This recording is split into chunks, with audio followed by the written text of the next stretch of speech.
You're about to start a Gigando RPG, and you're picking the perfect class right on your first go. No 20 hours in regrets that you didn't go that other class instead. I'm Alex, and I was able to get all of my fingers on Dragon Age The Veilguard, so I'm going to break down and find which class fits your personal playstyle preferences the best.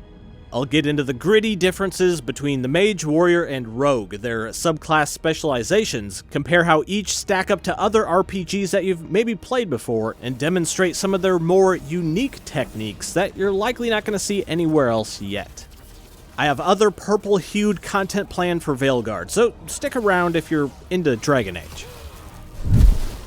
Okay, first up, the Mage, which has an entirely new playstyle that incentivizes you to flow back and forth between distance and close-range combat. The majority of its active abilities are elementally imbued and often deal area of effect damage. Directly compared to 2014's Dragon Age Inquisition, the Mage used to pretty much stand in place, pew-pew, and wait for the fancy stuff to come off a cooldown. The Mage in Veilguard is a completely different interpretation of the class that is much more agile, more action-focused, and simply more fun to play, since there's a lot more depth to how you engage. Like how the Mage can now quick swap between their equipped staff and their other weapon, the dagger and orb.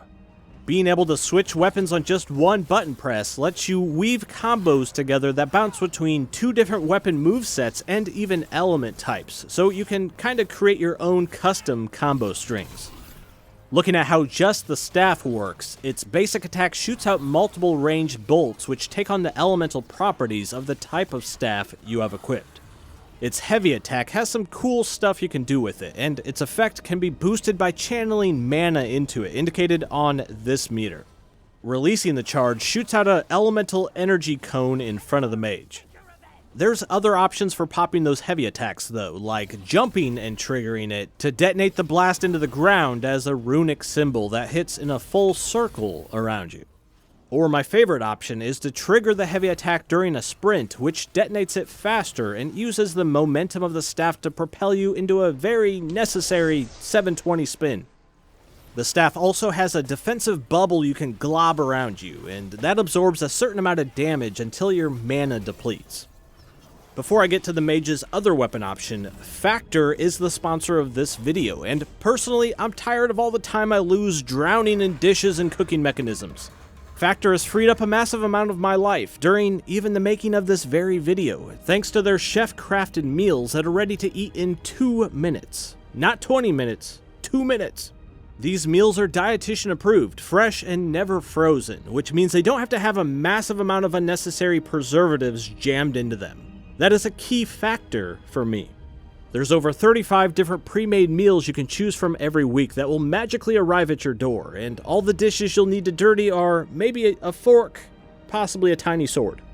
Stop swimming through all those dirty pots and pans and stuff. Head to factor75.com or click the link below and use code BoomstickGaming50 to get 50% off your first Factor box and 20% off your next month of orders.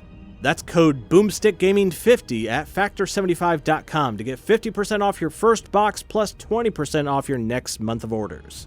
Thanks to Factor. Okay, the Mage's other weapon option is the Orb and Dagger combo. The basic attacks will shoot out a medium-range projectile using the Orb, and heavy attacks will use the close-range Dagger instead.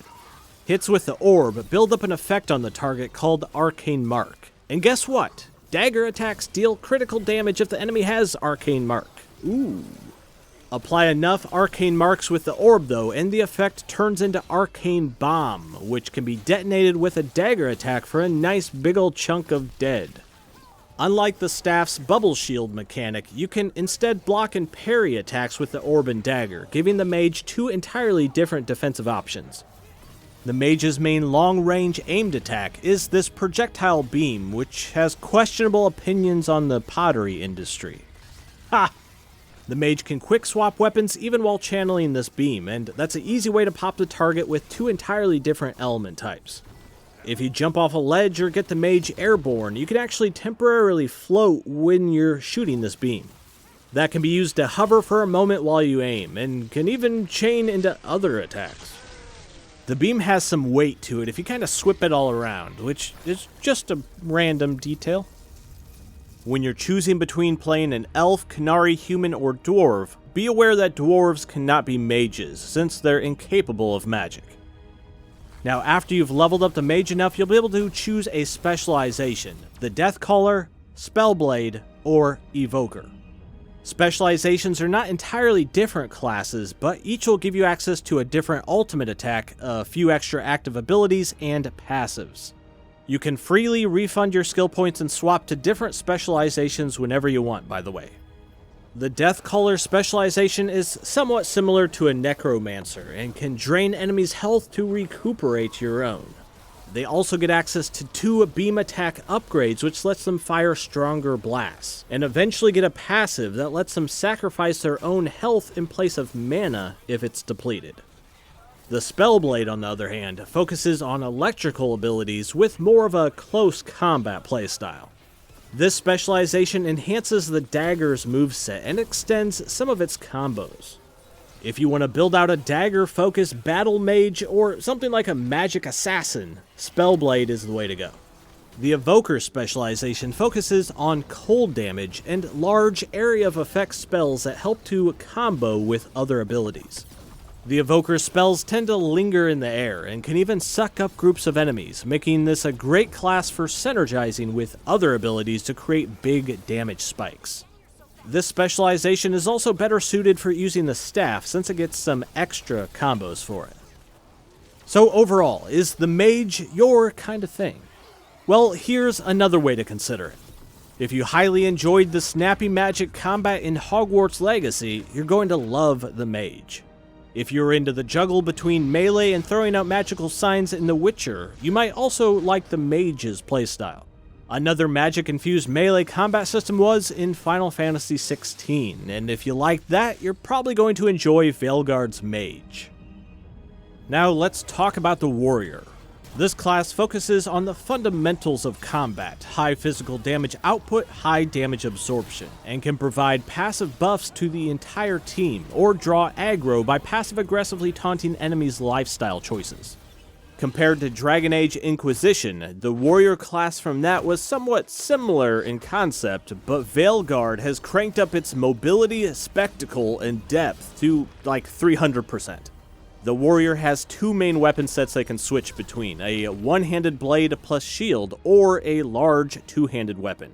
Similar to what the Mage can do, the Warrior can also quick swap between their weapon sets to form combo strings that flow between both movesets. The single-handed set has faster attacks and shield bashes, where the two-handed is slower, but its basic and heavy attacks can be charged while moving to increase their effect. The Warrior's shield, however, can always be accessed for ranged attacks, which you can Steve Roger by tapping the ranged attack button, or precision aim it if you hold it. Some upgrades for the shield let it bounce around and hit multiple targets, or be used as an explosive frisbee. With either weapon set, the Warrior will always have access to a block and parry mechanic. Now, before I get into the Warrior specializations, I want to explain something I noticed in the paused combat view. This will apply to every class.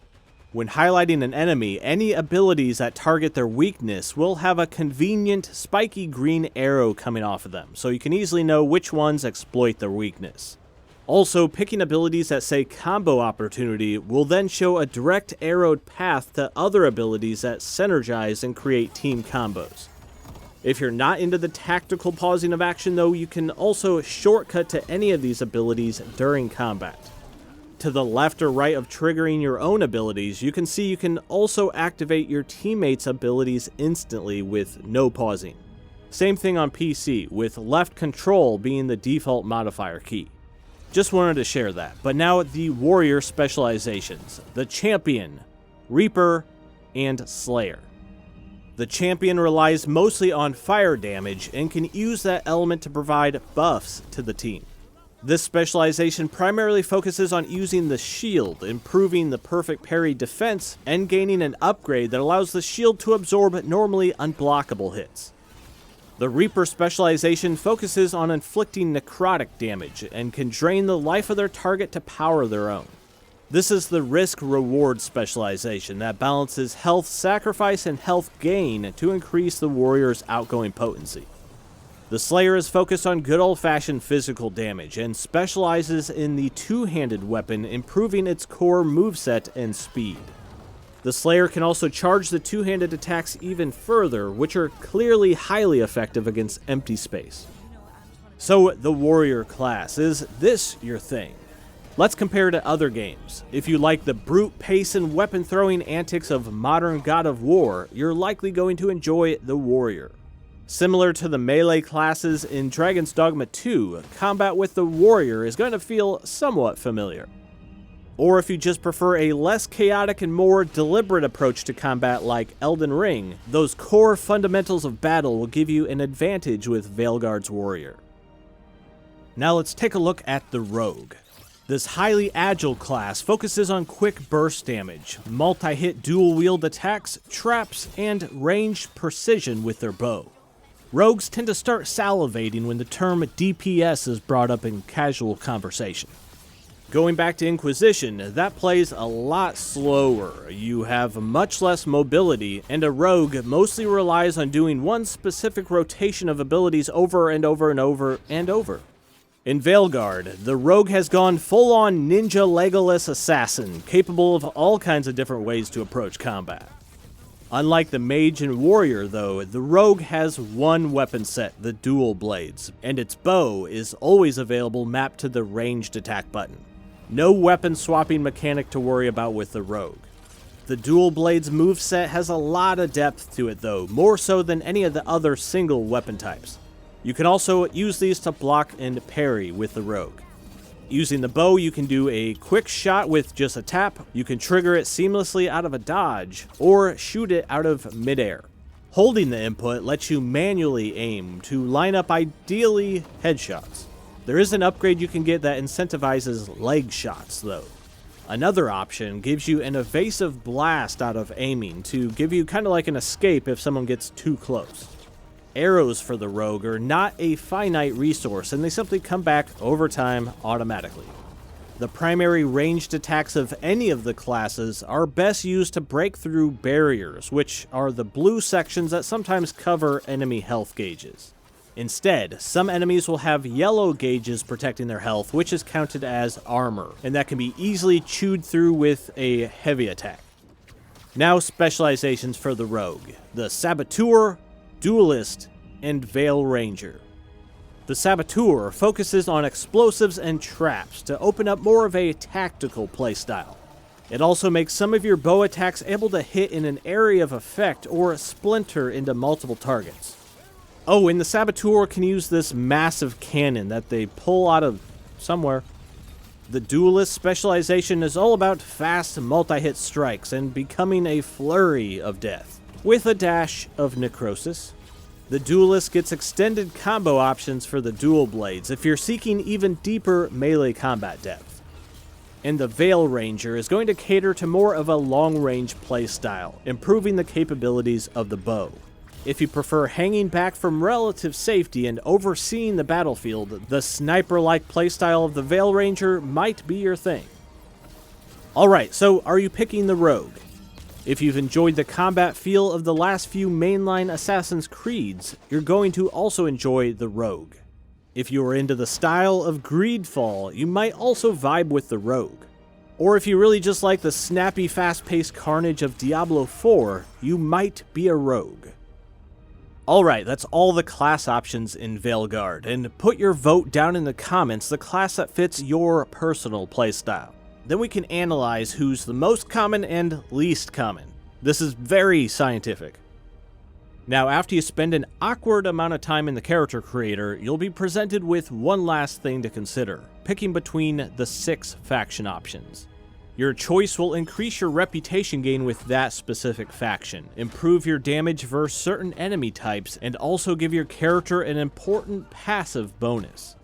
Picking Grey Warden will slightly raise your base defense and health. A good warrior choice for extra tankiness, or to slightly reduce the risk of going a glass cannon rogue or mage. Or does that defeat the purpose? The Veil Jumpers get increased critical and weak point damage. Solid one to pick if you're specifically going crit chance focused or plan to pay attention to enemy weaknesses. Shadow Dragons will increase the regeneration of your class-specific resource. Faster regen of mana for the Mage, arrows back a bit faster for the Rogue, or a quicker refresh of the Warrior's shield throw. Lords of Fortune makes it easier to initiate takedowns. Those are the high damage attacks you can trigger when the enemy is staggered. The Mourn Watch will let you apply an additional stack of afflictions. If you're going with a build that's focused on inflicting status ailments, this is going to make it a bit more effective. And aligning with the Antivin Crows will let you carry an additional potion. If you plan on getting absolutely pummeled, that's odd, but this does give you an extra health potion to chug. That's all I have for you for now, but like I mentioned before, I have more content planned for Veilguard, so stay on my channel if you like what I do. Never leave. As always, I'm Alex, thanks for watching, and good luck with your journey. I heard. That's why you're my second in command. Although, for the record, there was probably an easier way to do that than fighting an entire bar.